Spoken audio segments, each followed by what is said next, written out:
Good morning everyone. आज का जो हमारा टॉपिक है वो है स्ट्रक्चर ऑफ क्या चीज़, इंट्रा सेलुलर रिसेप्टर्स पे, या हम लोग बोलते हैं स्ट्रक्चर ऑफ क्या चीज़, न्यूक्लियर रिसेप्टर सुपर फैमिली पे। ठीक है, तो ये बहुत आसान है, ठीक है ना। लेकिन इससे पहले हम लोगों ने क्या देखा था, इससे पहले वाले वीडियो में हम लोगों ने देखा था कि कैसे करके जो इंट्रा सेलुलर रिसेप्टर जो होता है वो टारगेट सेल में क्या कॉज कराता है, सेलुलर रिस्पॉन्स को कॉज कराता है, ये हम लोगों ने देखा था। ठीक है, तो आज हम लोग क्या देखेंगे, structure of nuclear receptor super family, या हम लोग बोल सकते हैं इंट्रा सेलुलर रिसेप्टर्स का। ठीक है, तो देखो इसको देखने से पहले आप इससे प्रीवियस वाले वीडियो को देख लीजिएगा, ठीक है, क्योंकि उससे कुछ रिलेटेड है ये, ऐसे मैं यहाँ पर समझा दूंगा। ठीक है ना, ये बहुत ईजी है। तो देखो इसको समझने के लिए हम लोग बोलेंगे, स्ट्रक्चर को समझने के लिए, ठीक है ना, हम लोगों को कुछ बातें जाननी पड़ेगी। तो वो क्या चीज़ है, तो हम लोग को सबसे फर्स्ट थिंग ये जानना पड़ेगा कि जो भी इंट्रा सेलुलर रिसेप्टर होता है वो जब अपने लाइगेंड से बाइंड करता है तो हम लोग बोलेंगे लाइगेंड रिसेप्टर का कॉम्प्लेक्स बनाता है। फर्स्ट थिंग हम लोग को जानना है। सेकेंड थिंग हम लोग को ये जानना है कि जब ये लाइगेंड रिसेप्टर कॉम्प्लेक्स बना देता है तो ये न्यूक्लियस के अंदर जाता है और डीएनए से जुड़ जाता है। ठीक है, डीएनए से जुड़ने के बाद ये जीन का एक्सप्रेशन कराता है, मतलब न्यूक्लियर ट्रांसक्रिप्शन कराता है। ठीक है, और इसी न्यूक्लियर ट्रांसक्रिप्शन से या जीन के एक्सप्रेशन से क्या होता है, हम लोग बोलेंगे टारगेट सेल में सेलुलर रिस्पॉन्स होता है। तो ये दो चीज़ हम लोग को जानना है, ठीक है ना। तो अब इसी कॉन्सेप्ट को हम लोग अप्लाई करेंगे स्ट्रक्चर ऑफ क्या चीज़, जो इंट्रा सेलुलर रिसेप्टर्स है उसको जानने के लिए। ठीक है ना, तो आइए देखते हैं कैसे करके इसका स्ट्रक्चर होता है। ठीक है ना, तो देखो हम लोग यहाँ पर देखो हम लोग क्या लिखे, मैंने यहाँ पर क्या लिखा है कि जो भी इंट्रा सेलुलर रिसेप्टर्स होगा, या हम लोग बोलेंगे न्यूक्लियर रिसेप्टर सुपर फैमिली होगा, उसमें याद रखिएगा 3 पार्ट्स होता है। ठीक है, 3 मेजर पार्ट्स होता है। पहला चीज़ तो उसमें क्या क्या 3 मेजर पार्ट्स होता है, तो हम लोग बोलेंगे सबसे पहला पार्ट जो इंट्रा सेलुलर रिसेप्टर्स या हम लोग बोलेंगे न्यूक्लियर रिसेप्टर सुपर फैमिली में जो होता है वो होता है, हम लोग बोलेंगे लाइगेंड बाइंडिंग डोमेन। ठीक है, पहला पार्ट को क्या बोलेंगे, लाइगेंड बाइंडिंग डोमेन, जो कि सी टर्मिनल की तरफ प्रेजेंट होता है। ठीक है, दूसरा जो पार्ट होता है हम लोग बोलेंगे इस रिसेप्टर का, उसको हम लोग बोलते हैं डीएनए बाइंडिंग डोमेन।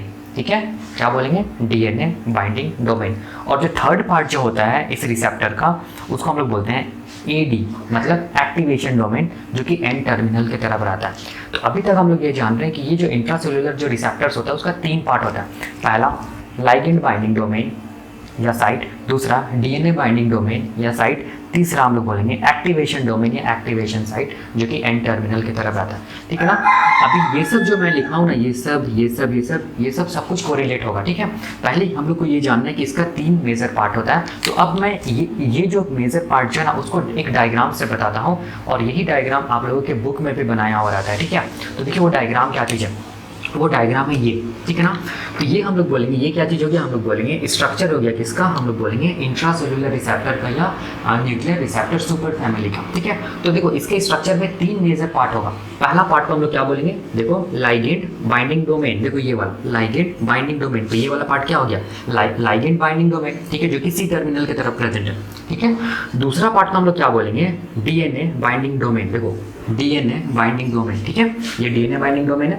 और थर्ड पार्ट को हम लोग क्या बोलेंगे, देखो ध्यान से, थर्ड को हम लोग बोलेंगे एक्टिवेशन डोमेन, जो कि किस तरफ प्रेजेंट है, एन टर्मिनल की तरफ प्रेजेंट है। ठीक है, तो intracellular receptors consist of 3 parts, first ligand binding domain, second DNA binding domain and third activation domain. ये हम लोग जानते हैं। ठीक है, तो अब देखो जो भी नाम है ना उससे इसका फंक्शन आएगा। ठीक है, तो कैसे करके पकड़ो, देखो जैसे कि हम लोग ये जानते हैं कि लाइगेंड बाइंडिंग डोमेन है, ठीक है ना, तो बट जैसे कि ये वैसा डोमेन या वैसा बाइंडिंग साइट होगा जो किससे जुड़ेगा, लाइगेंड से जुड़ेगा। ठीक है ना, तो इसका सबसे पहला फंक्शन क्या होगा लाइगेंड बाइंडिंग डोमेन का, कि इट बाइंड्स विद लाइगेंड। ठीक है, स्पेसिफिक लाइगेंड बोल सकते हैं हम लोग। ठीक है ना, तो वही मैंने यहाँ पर लिखा है, it is responsible for binding of क्या चीज, स्पेसिफिक लाइगेंड, नाम से ही लग रहा है। ठीक है, तो हम लोग यहाँ पर ये जानेंगे कि रिसेप्टर हम लोग बोलते हैं ना लाइगेंड से जुड़ता है, तो किस पार्ट से जुड़ता है, तो हम लोग बोलेंगे ये वाला पार्ट से जुड़ता है, लाइगेंड बाइंडिंग डोमेन से जुड़ता है। ठीक है, तो अब इस लाइगेंड बाइंडिंग डोमेन के पास ना लाइगेंड को पहचानने के लिए ना कुछ स्पेसिफिक सीक्वेंस मिलता है। ठीक है, देखो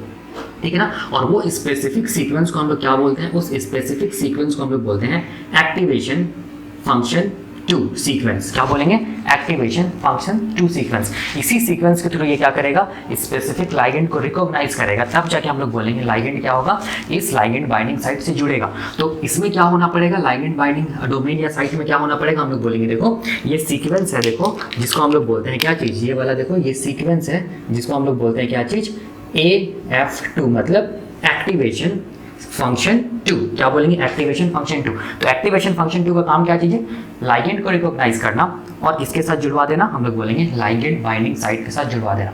ठीक है, तो ये भी हो गया, ठीक है ना। ठीक है, अब देखो, अब ये क्या होता है ये हम लोग देखेंगे, ठीक है ना। अब देखो दूसरा वाला पार्ट जिसको हम लोग क्या बोलते हैं, डीएनए बाइंडिंग डोमेन। नाम से ही लग रहा है ये किससे जुड़ेगा, डीएनए से जुड़ेगा। और वैसे भी तो सोचो ना कि ये जो मतलब इंट्रासेल्युलर जो रिसेप्टर्स होता है ना, वो अपना फंक्शंस को कैसे शो करता है, हम लोग बोलेंगे न्यूक्लियर ट्रांसक्रिप्शन करके या जीन को एक्सप्रेस करा के, ठीक है ना। तो जीन को जब एक्सप्रेस कराएगा तो बट ऑब्वियसली ये जीन के साथ क्या होगा, जुड़ेगा, या डीएनए के साथ क्या होगा, जुड़ेगा। तो उसके पास, इस रिसेप्टर के पास क्या होना पड़ेगा, डीएनए बाइंडिंग साइट या बाइंडिंग डोमेन होना पड़ेगा। तो देखो यही मैंने यहाँ पर लिखा है, डीएनए बाइंडिंग डोमेन। और ये डीएनए बाइंडिंग डोमेन क्या करेगा, डीएनए से जाके क्या कर जाएगा, बाइंड कर जाएगा, ठीक है। तब जाके ही हम लोग बोलेंगे वो डीएनए से फिर क्या होगा, ट्रांसक्रिप्शन होगा, ट्रांसलेशन होगा, हम लोग बोलेंगे जीन का एक्सप्रेशन होगा, और क्या होगा, सेल में सेलुलर रिस्पॉन्स होगा टारगेट सेल में, ठीक है। तो देखो अब ये जो डीएनए बाइंडिंग डोमेन है ना, इसका एक स्पेसिफिसिटी है। क्या है इसका स्पेसिफिसिटी, कि इसके पास हम लोग बोलेंगे 2 मेटल आयन प्रेजेंट होता है। सॉरी, इसके पास क्या होता है, हम लोग बोलेंगे जिंक मेटल आयन प्रेजेंट होता है। कितना जिंक, हम लोग बोलेंगे 2 जिंक मेटल आयन क्या होता है, प्रेजेंट होता है। तो देखो ये वाला क्या हो गया, एक पहला जिंक, और ये वाला क्या हो गया, दूसरा जिंक, ठीक है ना। इसको हम लोग बोलते हैं क्या चीज, जिंक। फिंगर जैसा दिखता है इसीलिए हम लोग बोलेंगे इसको फिंगर, ठीक है। मोटिव का मतलब हो गया, हम लोग बोलेंगे डोमेन या स्ट्रक्चर, ठीक है। तो डीएनए बाइंडिंग साइट के पास क्या है, 2 जिंक फिंगर डोमेन है, या फिर हम लोग बोलेंगे 2 जिंक फिंगर क्या चीज है, मोटिव है। देखो यही मैंने यहाँ पर लिखा है, जो डीएनए बाइंडिंग डोमेन होता है ना, उसके पास क्या होता है, 2 जिंक बाइंडिंग मोटिव्स होता है, या फिर हम लोग बोलेंगे जिंक फिंगर मोटिव होता है। इसी मोटिव से वो क्या करता है, डीएनए में क्या करता है, हम लोग बोलेंगे बाइंड करता है, डीएनए से बाइंड करता है, ठीक है ना। ठीक है, तो ये हो गया, हम लोग बोलेंगे इसका दूसरा पार्ट, ठीक है ना। तो ये भी हो गया, ठीक है। अब देखो, अब इसका थर्ड पार्ट ना हो, थर्ड पार्ट क्या चीज़ है, हम लोग बोलेंगे एक्टिवेशन डोमेन। एक्टिवेशन डोमेन जो कि एन टर्मिनल की तरफ प्रेजेंट है, इसको हम लोग ए बी डोमेन भी बोलते हैं। अगर आप लोग बुक पढ़िएगा ना तो इसको इसका दूसरा नाम से भी जानते हैं, ए बी रीजन भी बोलते हैं, ठीक है, ऐसे करके, ठीक है। तो अभी आप लोग बस ये जानो कि इसको क्या बोलते हैं, एक्टिवेशन डोमेन। तो नाम से लग रहा है ये किसी चीज़ को क्या करेगा, एक्टिव करेगा। तो ये जो डोमेन होता है ना, ये डोमेन क्या करता है, यही हम लोग बोलेंगे आरएनए पॉलीमरेज या ट्रांसक्रिप्शनल फैक्टर जो होता है ना, उसको एक्टिव करता है। कौन, यही एक्टिवेशन डोमेन, ठीक है। तो जो थर्ड डोमेन होता है इसको हम लोग क्या बोलते हैं, इसको हम लोग बोलते हैं एडी, ठीक है, मतलब एक्टिवेशन डोमेन। तो ये एक्टिवेशन डोमेन का नाम से लग रही है क्या चीज़ को एक्टिव करेगा, हम लोग बोलेंगे ट्रांसक्रिप्शन को कराने के लिए जितना भी ट्रांसक्रिप्शनल फैक्टर होता है ना, उसको ये डोमेन क्या करेगा, एक्टिव करेगा, ताकि ट्रांसक्रिप्शन होगा, मतलब जीन अपने आप को क्या करेगा, एक्सप्रेस करेगा, ठीक है। तो एक्टिवेशन कराने के लिए क्या होता है, ये जो एक्टिवेशन डोमेन में क्या होता है ना, एक स्पेसिफिक सीक्वेंस मिलता है। उस स्पेसिफिक सीक्वेंस को हम लोग क्या बोलते हैं, उस स्पेसिफिक सीक्वेंस को हम लोग बोलते हैं एक्टिवेशन फंक्शन 1। ये एक्टिवेशन फंक्शन 1 ही क्या करता है, हम लोग बोलेंगे ट्रांसक्रिप्शनल फैक्टर को रिक्रूट कराता है, कहाँ पर, हम लोग बोलेंगे डीएनए के पास, ताकि हम लोग बोलेंगे ट्रांसक्रिप्शन हो सके और जीन क्या कर सके, अपने आप को एक्सप्रेस कर सके, ठीक है। तो यहाँ पर मैंने यही लिखा है कि जो एडी जो होता है, मतलब एक्टिवेशन डोमेन होता है, जो एन टर्मिनल की तरफ मिलता है, इसके पास क्या होता है, स्पेसिफिक सीक्वेंस होता है, जिसको हम लोग बोलते हैं एक्टिवेशन फंक्शन 1। और यही फंक्शन 1 क्या कर, एक्टिवेशन फंक्शन 1 क्या कराता है, हम लोग बोलेंगे ट्रांसक्रिप्शनल एक्टिवेटर का काम करता है, मतलब ये ट्रांसक्रिप्शन को करवाता है, हम लोग बोलेंगे कहाँ, हम लोग बोलेंगे जीन में, ठीक है, ताकि हम लोग बोलेंगे जीन क्या कर सके, अपने आप को एक्सप्रेस कर सके, और हम लोग बोलेंगे सेलुलर रिस्पॉन्स हो सके, ठीक है ना। तो यही मैंने यहाँ पर लिखा है, और ये हो गया इसका स्ट्रक्चर, ठीक है ना। तो देखो कुछ भी मैंने अभी तक नहीं किया, मैंने बस क्या किया है कि जो भी रिसेप्टर है उसमें क्या होगा, बट वैसे लाइगेंड बाइंडिंग डोमेन होगा, ठीक है, डीएनए बाइंडिंग डोमेन होगा, और थर्ड क्या होगा, हम लोग बोलेंगे एक्टिवेशन डोमेन होगा, ठीक है ना। इसका काम क्या है, लाइगेंड से जुड़ना, ठीक है। तो लाइगेंड से जुड़ने के लिए इसको लाइगेंड को रिकॉग्नाइज करना पड़ेगा, तो इसके पास सीक्वेंस होता है जिसको हम लोग बोलते हैं एक्टिवेशन फंक्शन 2। ये लाइगेंड्स को रिकॉग्नाइज करता है ताकि ये किससे जुड़ सके, लाइगेंड बाइंडिंग डोमेन से जुड़ सके, फर्स्ट थिंग। सेकंड थिंग क्या होता है, डीएनए बाइंडिंग डोमेन, नाम से लग रहा है डीएनए से जुड़ेगा। तो डीएनए बाइंडिंग डोमेन के पास क्या होता है, हम लोग बोलेंगे फिंगर लाइक प्रोजेक्शन होता है, जिसको हम लोग क्या बोलते हैं, जिंक फिंगर मोटिव। यही जिंक फिंगर मोटिव से वो क्या करता है, डीएनए में जुड़ता है, ठीक है ना। डीएनए बाइंडिंग डोमेन नाम से लग रहा है डीएनए से जुड़ेगा।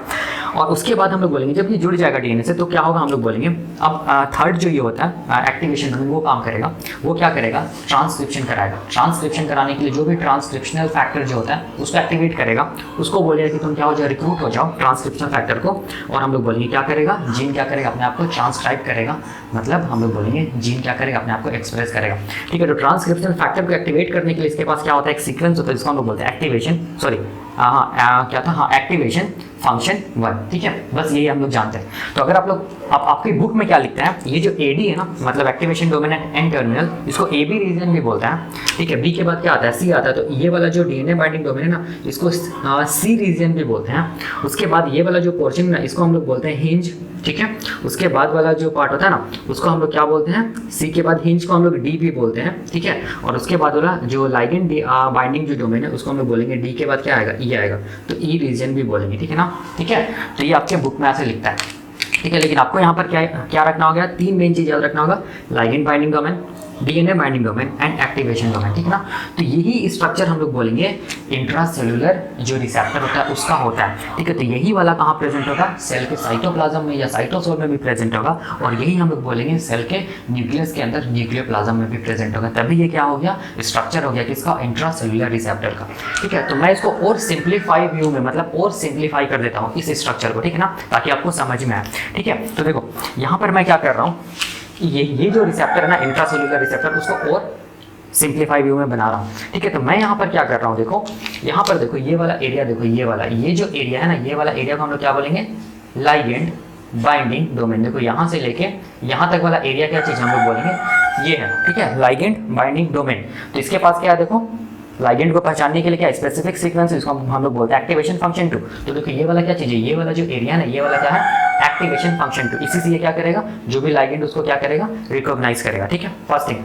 सेकंड थिंग क्या चीज़ हम लोग बोलेंगे, डीएनए बाइंडिंग डोमेन। देखो तो ये वाला जो रेड से मैं बनाया हूँ ना, ये वाला यहाँ से लेके यहाँ तक, ये क्या चीज़ हम लोग बोलेंगे, डीएनए बाइंडिंग डोमेन। मतलब ये किससे जुड़ेगा, डीएनए से जुड़ेगा। और इसके पास क्या होगा, फिंगर लाइक प्रोजेक्शन होगा, जिसमें जिंक प्रेजेंट होगा, जिसको बोलते हैं जिंक फिंगर मोटिव। देखो यहाँ पर कहीं लिखा जिंक फिंगर मोटिव। तो ये वाला क्या चीज़ हम लोग बोलेंगे, ये जो है, ये क्या चीज़ है, जिंक फिंगर मोटिव है, जिसमें जेडन आयन प्रेजेंट है, ठीक है।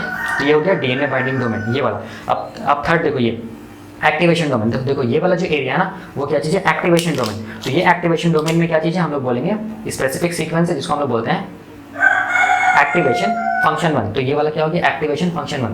यही एक्टिवेशन फंक्शन 1 क्या करेगा, ट्रांसक्रिप्शन को कराएगा, ठीक है ना। हाँ, तो ये एक्टिवेशन जो डोमेन होता है वो तो ट्रांसक्रिप्शन को करवाएगी, मतलब ट्रांसक्रिप्शन फैक्टर को एक्टिवेट करेगा।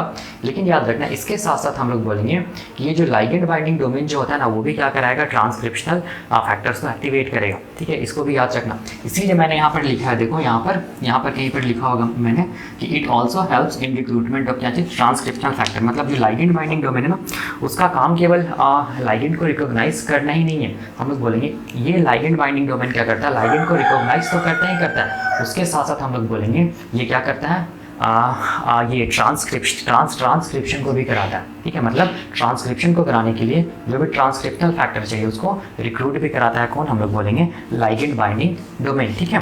तो ये हो गया ये वाला, ठीक है ना, ठीक है। और ये भी करता है, याद रखना, एक्टिवेशन डोमेन में ट्रांसक्रिप्शनल फैक्टर को क्या करता है, रिक्रूट करता है, ठीक है।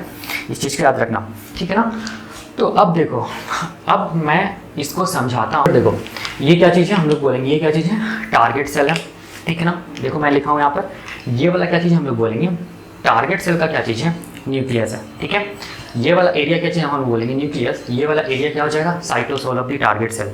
और साइटोसोल में क्या प्रेजेंट हम लोग बोलेंगे, रिसेप्टर प्रेजेंट है, इंट्रासेलुलर रिसेप्टर, जिसको हम लोग क्या बोलेंगे, साइटोसोलिक रिसेप्टर, ठीक है ना। तो देखो यही रिसेप्टर है, ये वाला, ठीक है।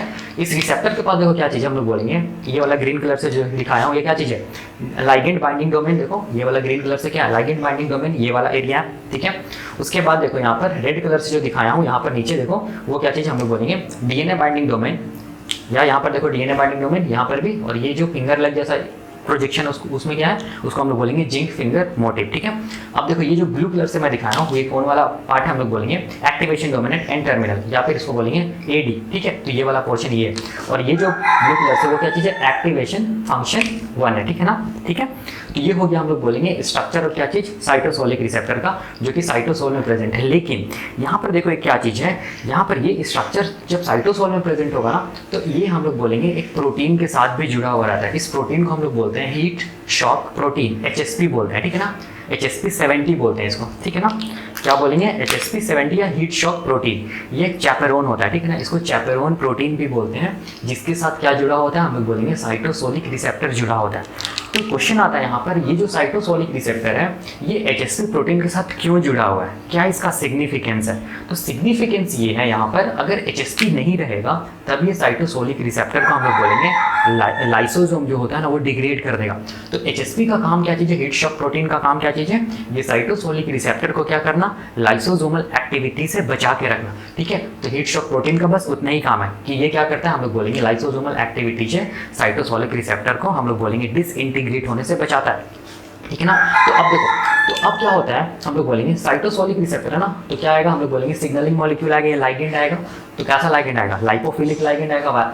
लाइपोफिलिक लाइगेंड का मतलब देखिएगा, मैंने पढ़ाया है कि वैसा लाइगेंड जो लिपिड का बना हुआ है, ठीक है, और वो आसानी से हम लोग बोलेंगे टारगेट सेल के प्लाज्मा मेम्ब्रेन को क्रॉस कर सकता है। क्यों क्रॉस कर सकता है, क्योंकि ये भी लिपिड है और टारगेट सेल का प्लाज्मा मेम्ब्रेन भी लिपिड का बना हुआ है। लिपिड है, इसीलिए आसानी से क्या करेगा, क्रॉस करेगा। क्रॉस करने के बाद देखो ये हम लोग बोलेंगे जैसे ही क्रॉस करेगा, तो अब यहाँ पर पहला काम किसका आएगा, लाइगेंड बाइंडिंग डोमेन का। ये किससे जुड़ेगा, हम लोग बोलेंगे रिसेप्टर के लाइगेंड बाइंडिंग डोमेन से जुड़ जाएगा, क्योंकि इसके पास बाइंडिंग साइट है। ठीक है, तो ये जो बाइंडिंग साइट है ना, इसमें क्या प्रेजेंट है, देखो ये प्रेजेंट है, ये एक्टिवेशन फंक्शन 2।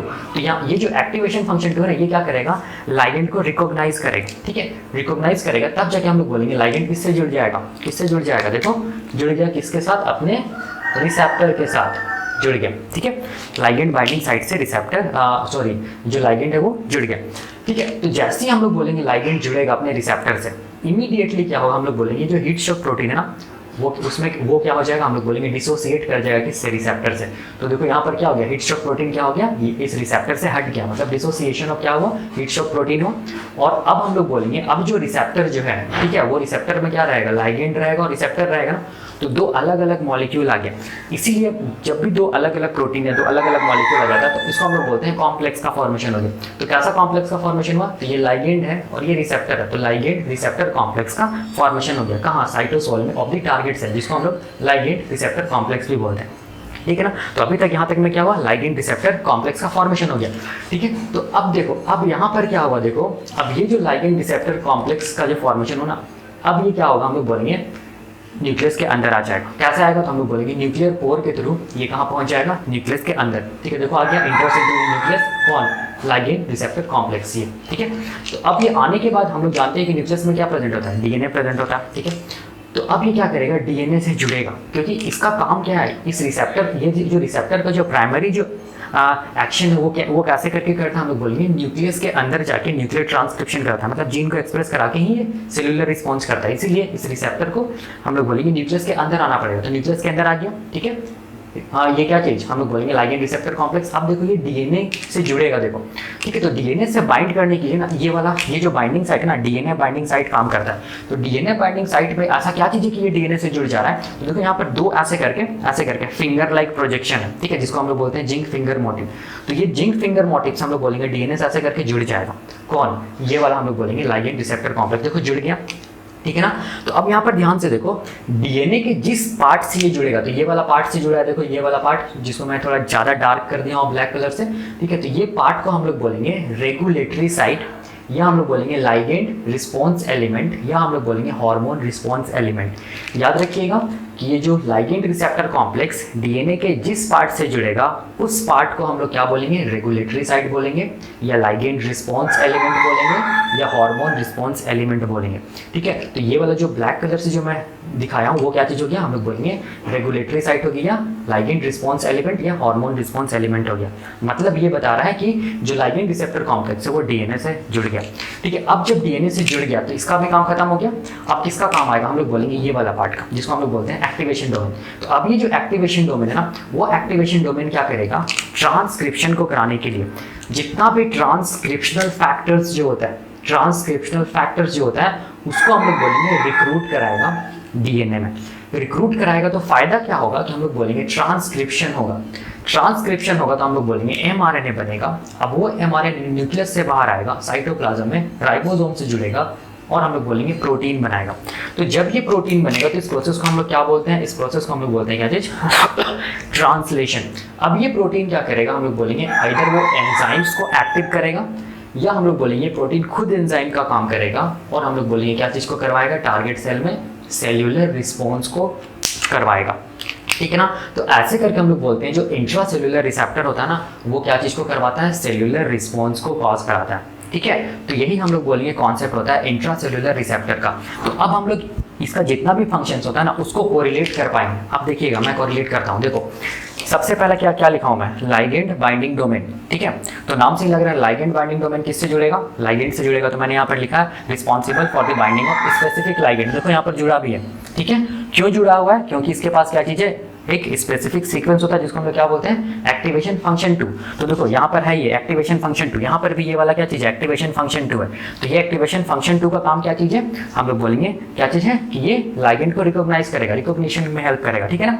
थर्ड काम क्या चीज़ है कि it also helps in the recruitment of transcriptional factor. तो जब ये जुड़ जाएगा ना तो ये वाला जो पार्ट है ना, ये वाला पार्ट ये क्या करेगा, ट्रांसक्रिप्शनल फैक्टर को भी रिक्रूट करेगा अलॉन्ग विद किसके साथ, हम लोग बोलेंगे ये जो एक्टिवेशन डोमेन है उसके साथ। इसीलिए मैंने यहाँ पर लिखा है कि it also helps in recruitment of क्या चीज, ट्रांसक्रिप्शनल फैक्टर, ताकि ट्रांसक्रिप्शन हो। ठीक है, अब इसके बाद ये जो मैं लिखा हूँ ना, ये वाला जो लाइगेंड बाइंडिंग डोमेन होता है वो also contributes to homo and heterodimerization of many nuclear receptor super family. ये आपको समझ में आएगा इसके बाद वाले लेक्चर में, जिसमें हम लोग देखेंगे मोड ऑफ एक्शन ऑफ क्या चीज, cytosolic receptor and mode of action of ये न्यूक्लियर रिसेप्टर या न्यूक्लियर प्लाज्मिक रिसेप्टर। उस टाइम पे ये समझ में आएगा। ठीक है ना, ये क्या है, तो इसको अभी हम लोग रखते हैं ऐसे ही। अब देखो दूसरा पार्ट है DNA binding domain. DNA binding domain नाम से ही लग रहा है कि क्या होगा, हम लोग बोलेंगे डीएनए से बाइंड करेगा। ठीक है ना, ठीक है ना। तो ये बोला क्या है, डीएनए बाइंडिंग डोमेन, ये भी क्या है, डीएनए बाइंडिंग डोमेन। इसके पास क्या है, मैं क्या लिखा हूँ, it consist of two zinc binding motif या जिंक फिंगर मोटिव। तो देखो DNA binding site, DNA binding domain या साइट के पास क्या है, 2 जिंक फिंगर मोटिव है।